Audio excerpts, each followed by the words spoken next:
Bom dia, hoje eu vou apresentar o trabalho A influência do pensamento tratadístico católico nas trocas comerciais na rota de tropeiros entre Viamão e Sorocaba, orientado pelo professor Tiago Luiz Gil.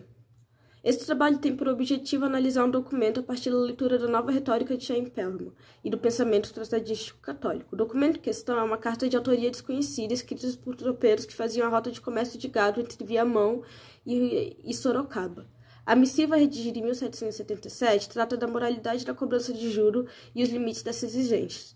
Assim, os tropeiros escrevem à rainha sobre a injustiça de uma prática que eles veem como abusiva, já que são impedidos de continuar o comércio de gado caso não paguem a taxa imposta. A ideia, portanto, é entender de que maneira as ferramentas retóricas são utilizadas no sentido de convencer a autoridade sobre o ponto principal da carta, segundo o qual não se deve cobrar juros. Em segundo lugar, busca-se compreender melhor como se deu a escrita dessa carta, isto é uma pessoa representando os interesses de um grupo ou de uma vila.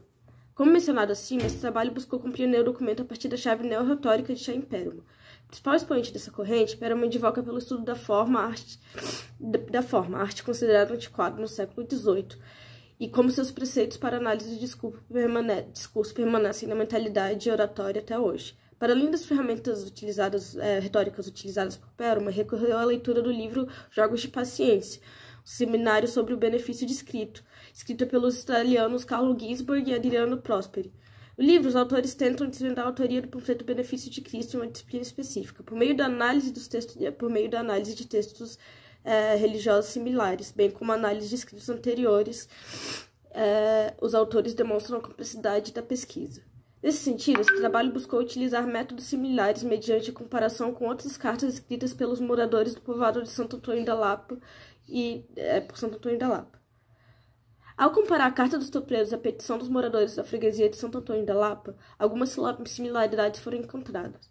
Diferentemente do texto do Benefício de Cristo, os documentos analisados não processam uma visão de mundo claro, isto é, não se trata de um manifesto, um panfleto, tal qual a primeira fonte. Mesmo assim, é possível ver marcas do discurso que indicam a crença acerca de justiça e moralidade, bem como aquilo que se configura como lícito ou ilícito.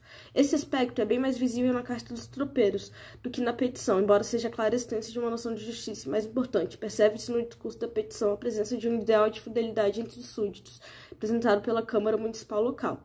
Além disso, ambas as fontes tratam da ideia de bem comum, sendo que esse mecanismo discursivo é mais utilizado na Carta dos Tropeiros. Mas a petição apresenta noções sobre o que significa o bem-estar geral da população da freguesia. Em conclusão, não se pode dizer que as cartas possuem a mesma autoria, embora tenham alguns pontos em comum, sobretudo no que tange a noção de justiça e fidelidade. Contudo, parece que se trata de uma reclamação um tanto distinta. Enquanto a petição dos moradores de Santo Antônio da Lapa trata da cobrança do quinto como direito de passagem de animais, a Carta dos Tropeiros se dirige à cobrança de juros sobre os direitos de passagem, presumido já o pagamento dessa taxa. Ainda assim, é importante comparar dois assuntos no sentido de entender mais profundamente questões de representação e requisição no antigo regime. Percebe-se da petição que se trata de uma representação política de moradores de Santo Antônio da Lapa. Contudo, é difícil saber que tipo de associação está por trás da redação da Carta dos Tropeiros. Nesse sentido, algumas perguntas interessantes restam dessa comparação, sobretudo em relação à composição do grupo dos tropeiros. Existe alguma representação política desse grupo?